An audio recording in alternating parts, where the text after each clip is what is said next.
And we are live. So, welcome to 1760 Sessions. It's me, your host, Harry, speaking again, straight from 1760 Strategic AI.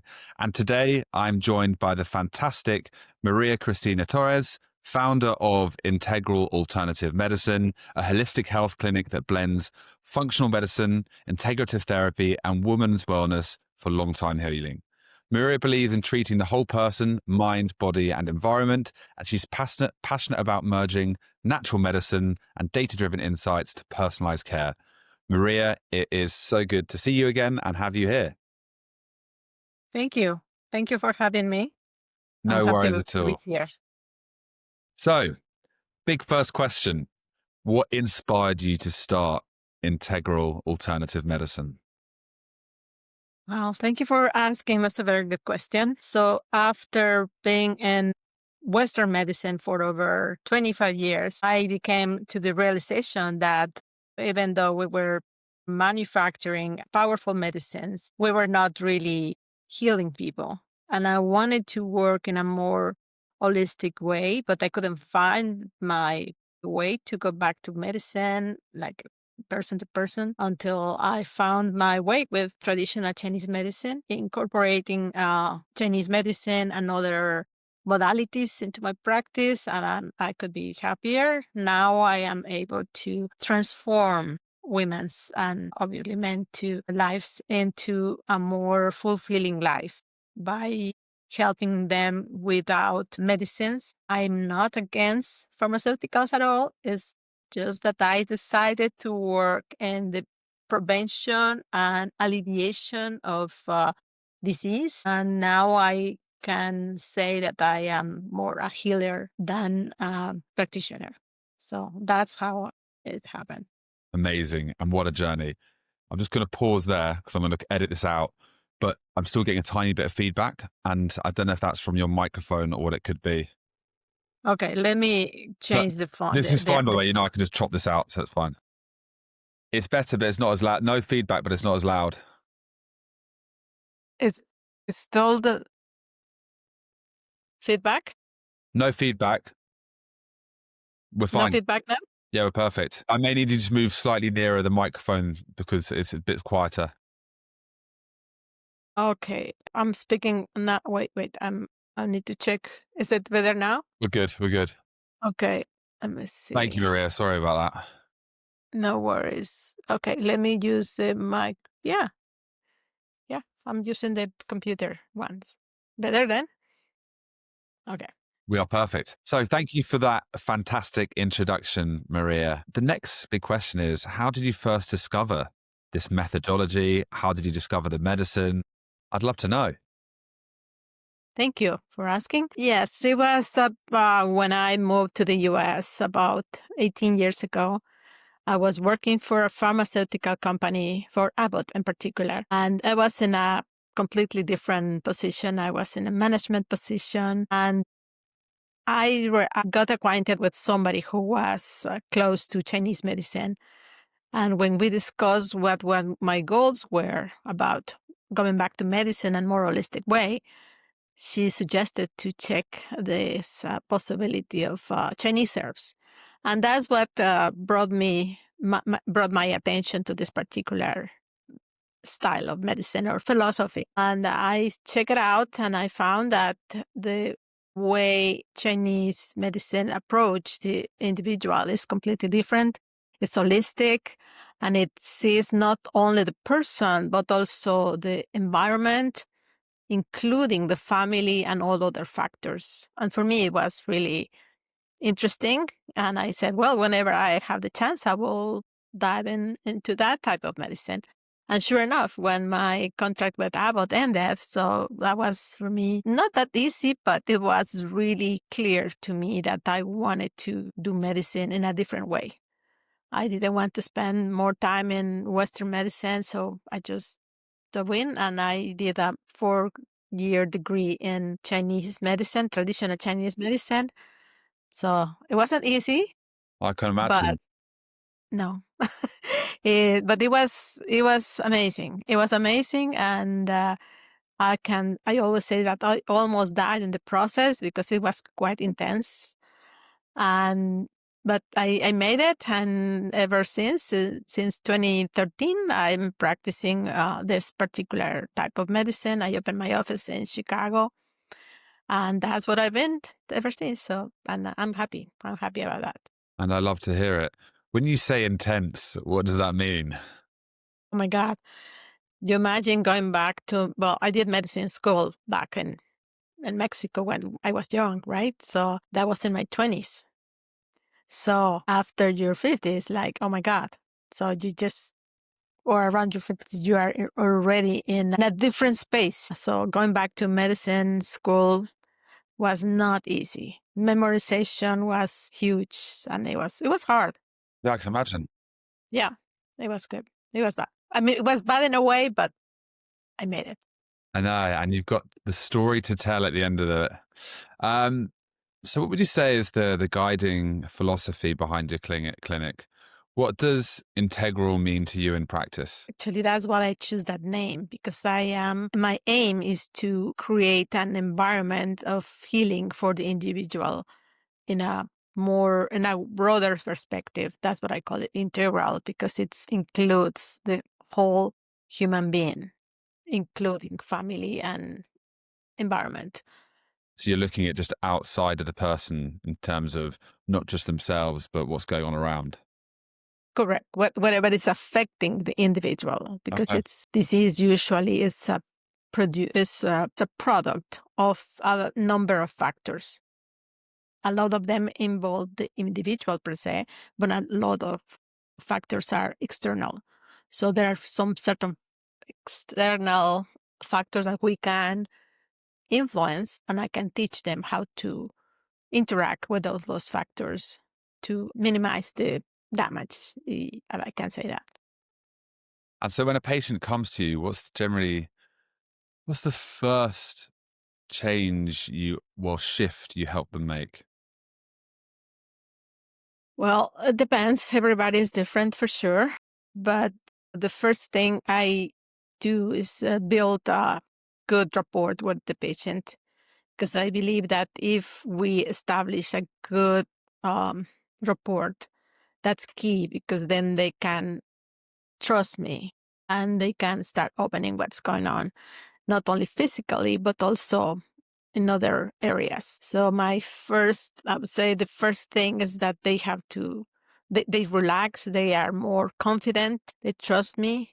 We typically spend at least an hour and a half or 2 hours on the first visit, because it's really thorough, my approach. Usually I give them the first treatment. So usually within the first week, they can feel the difference of whatever is going on.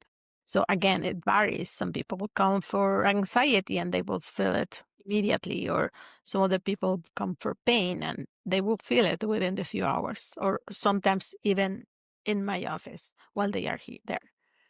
So it depends.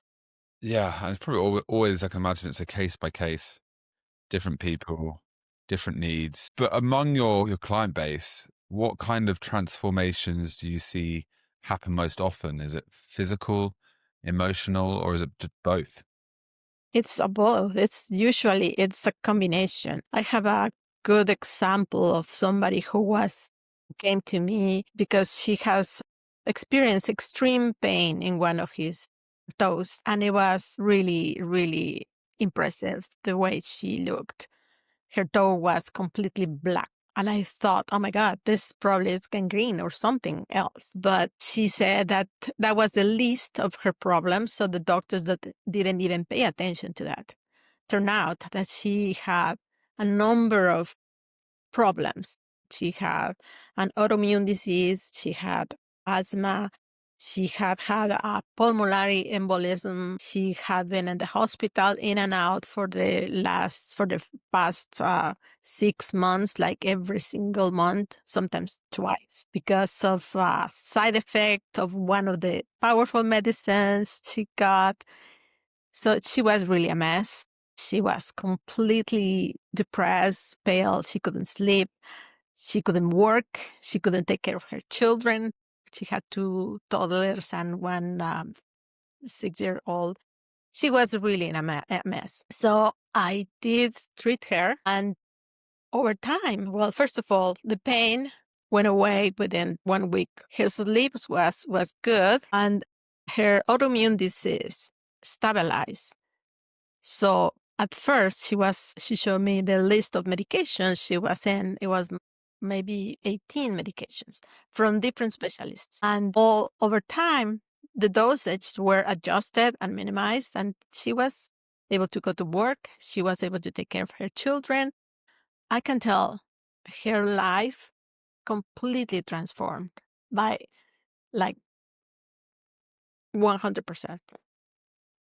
So that's the type of change. So it was not one thing, it was a number of techniques that I used with her to help her to feel like herself again and just recover her life. That's an incredible story. And I bet Yeah, this woman is incredibly thankful to this day for your work. she is. And that happened a few years ago and she's still good Amazing. because what she learned through our interaction, now she's using that for not only for her, but also for her children and her family.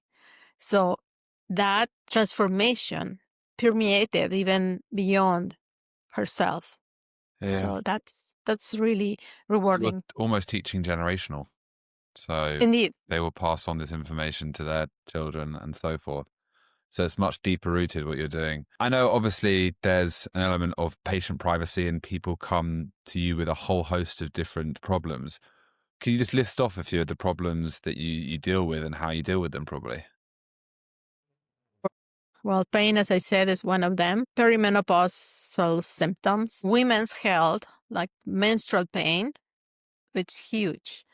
I've had a few cases of endometriosis that are responded so well to my approach. And as you probably don't know, but endometriosis is one of those chronic conditions that are very hard to manage. And in particular, when women cannot tolerate hormones, which is one of the treatments they are getting. So that's a tough one, and I can manage it from a completely different perspective, and people get well and just get rid of the menstrual pain. So that's, for me, that's important because no women should be in pain.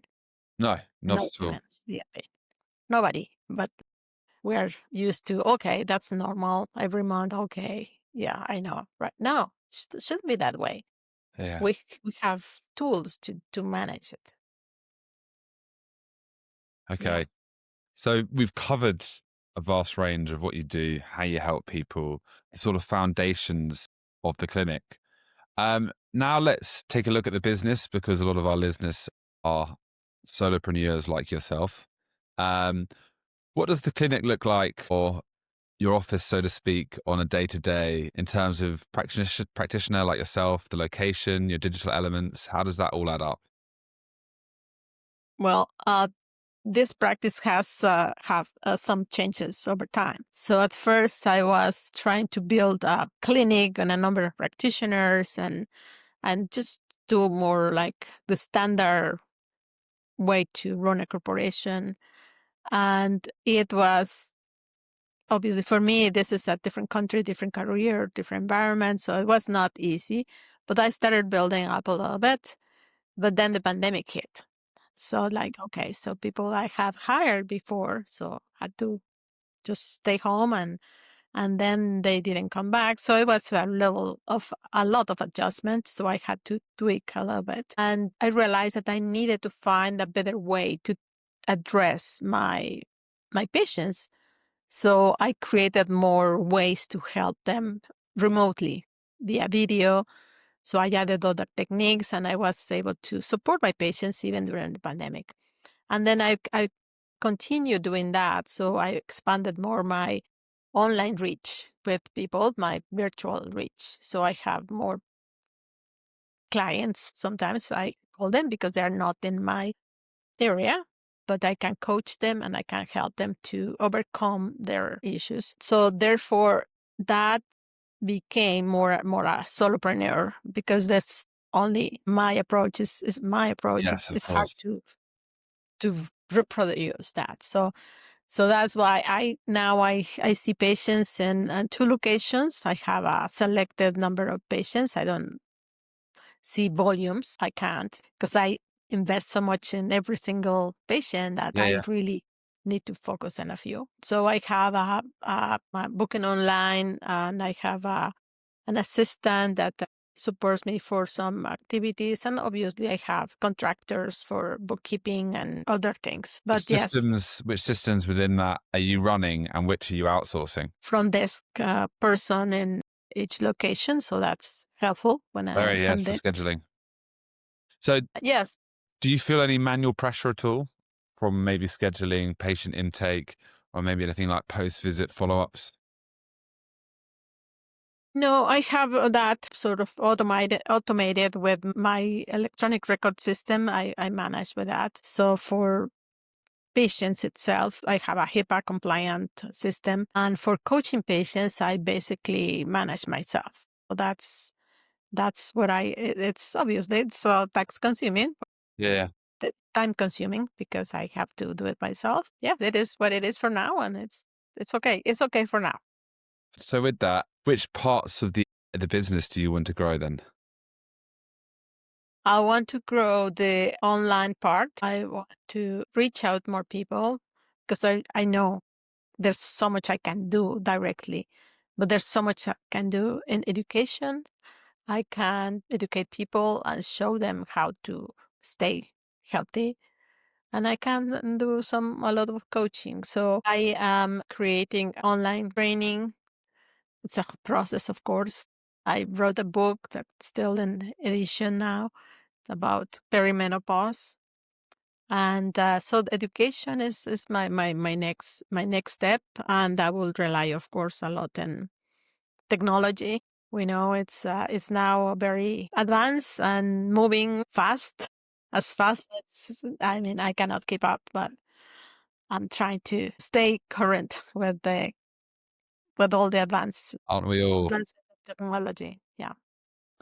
And what would you say is the main source of new patients? Is it referrals, maybe community talks, social media, partnerships?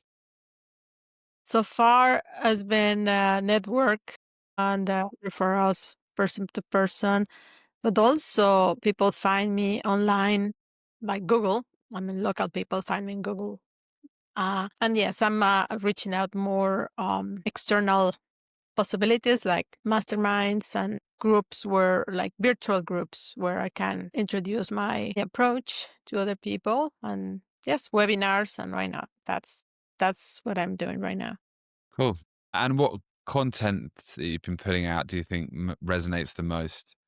Education, testimonials, any sort of personal stories or webinars that you said? Which I, is having the I highest return?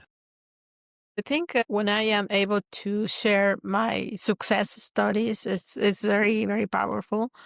So that means whenever I am able to present to audiences, it's very, very well received because people are eager to be heard.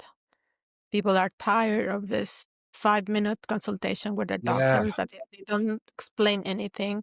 And you need the And personal it's not touch as because they well. don't want, Yeah. it's because they can't. They can't. And the system doesn't allow that. And I last night I was in a seminar. I presented in a seminar, and that was what I was telling them that it's not people try to use their insurance for everything, and I keep reminding them the insurance is supposed not to be used. Like you have a car, you buy the insurance so you don't use it. It's not like you are going to buy the insurance so you are going to crash your car, use it. So if you apply this idea to health insurance, at least in the US, I don't know in other countries, but at least in the US, it's supposed to be that you are supposed to stay healthy so you don't use insurance. And people are thinking the other way. They believe that insurance should cover for all preventative therapies or approaches. And that's not the case, unfortunately. Maybe it will be cheaper, honestly, because if we can prevent, we will prevent using the biggest tools and medicines that are more expensive. Okay. So for you, let's look at, say, technology within your organization, as this is always a touch point within the podcast. Um, how do you see technology, say, supporting patient experience rather than replacing connection? I think it's possible to have trusted resources Yeah, I agree. because there's so much you can ask ChatGPT, whatever, and it will tell you even how to make a brain surgery, right? But that doesn't mean that it's true, that it's doable. But if I can provide curated information, people can benefit from that. Because obviously I do the same for every single topic or every single case. I browse, I study, I do my research, and I come up with my curated opinion, which is an educated opinion because of my background, both in Western and Eastern medicine, but also my experience, common sense, Of and my own biases, of course. course. That at least is something that somebody else already curated and can pack in a more concise and usable way. So that's what I think that it's is much needed and Yes. cannot replace cannot be replaced by AI. No, and the personal touch never will be. The AI can support you, but it will never take away that personal touch of meeting someone like you and I talking now. You couldn't do a podcast with someone who is an AI bot, for example. Have you used any AI tools before for maybe content writing, scheduling, intake, or any sort of note summaries? Not for my patients, not I don't rely yet on for confidentiality reasons. I will not dare to put Of course, personal information in the web. ChatGPT, and because it's open source, so it is available. That's obviously Yes, I've used it a little bit just to kind of organize some ideas because it's good. Sometimes we have too much noise. And if yes, the machine can give us like a 4 or 5 pinpoints, oh, okay, that makes it clear. You said very, very minimal at this point, but it's good to have. It's yeah, good to of have and course, it's and great it's to learn more. yeah. And it's not just ChatGPT, there's a whole host of AI solutions out there that help you generate leads, they help you automate your CRM, whatever it may be. But it seems like you have a massive emphasis on that human feel, which is something I think we all need to be better at, to be honest. And it's also, I've noticed you like to kind of stay grounded while making space for care. Um, so let's look at the vision and the growth. Where do you see yourself in the next, say, 3 to 5 years? Do you want to have more locations, more programs, more digital courses? What's best, and what do you think? What do you want to happen, really? Yes, I'd like to have at least a couple of books already published, and I'd like to have a line of courses already published and running. And I would like to keep my human touch. So I will offer some programs where I can interact with people and I can provide this human interaction Yeah, portion. Yes, I like to keep doing it. I think that's my goal and that's what I enjoy doing it. yeah. But I would love to do it like in a more scalable ways. So that's literally another business, as you can tell. Of course, but it's always can dream. You can always grow with it. So I've got two more questions for you. Big picture questions. With unlimited resources, what's the next innovation you'd bring into your clinic? But perhaps at some point I will add some app Yeah, so people that's a good one. can have Resources, they can access feedback, versus find right here. testimonials, whatever it may be, best practices you can share. I think that's a fantastic idea. And I think while it's maybe daunting, the thoughts on creating an app right now, I think that's going to get simpler and simplified. So I think that's a great idea. And then lastly, I always like to ask, what is your North Star metric? Is it patient outcomes? So, the person at the other end really fulfilled by what you've delivered, Maria? Community reach, or maybe getting some of your own time back could be your North Star metric? think two things will be the number of people I'm having a positive impact. That will be my number one. And the other is the possibility of keep doing it while I am free to travel and spend time with my family. Those two things Okay, will be so what was the first one? Sorry.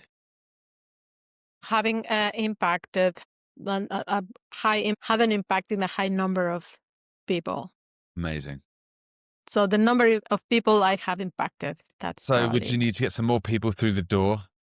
High impact, then you can have that break to spend that time on holiday with your family. Well, yes, that's what I'm moving to a more online presence because that way I can reach out more people and I can influence more people Amazing. without being in the office. Fantastic.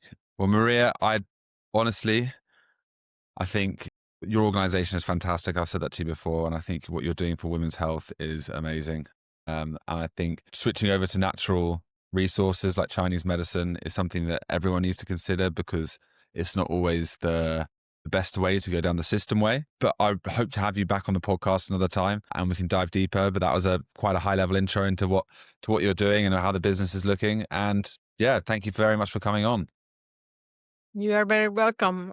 Thank you for the invitation. Amazing. Thank you so much, Okay. Maria.